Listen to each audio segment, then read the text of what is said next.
herritarren beharra dut, haien oroitzapenak biltzea da nire asmoa, haien gana joatea eta haiek ze oroitzapen duten herrian eta alba da zuhaitzekin lotutakoa. Nire ideia da, nire iduriko zuhaitza edo arbola pixka eta ahaztua dugu, gure mundu honetan behar duen garrantzia eta arbolarekin bakoitzak dugun harreman berezia, horren bila noa.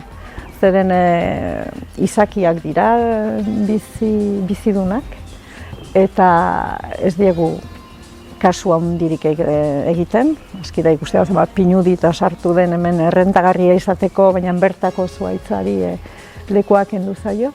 Eta pixkat lekua eta memoria hori pixkat berreskuratzea litzateke nire helburua.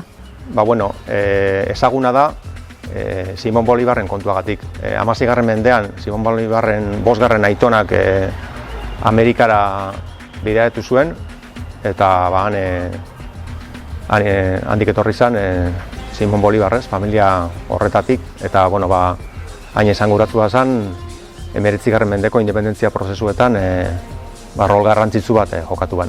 Oso lagungarria da, zeren benetan eskaintzen du toki bat nun besterik ez duzun pentsatzeko, orduan hori ikaragarrizko pagotxa da, hori oso gutxitan gertatzen zaigu.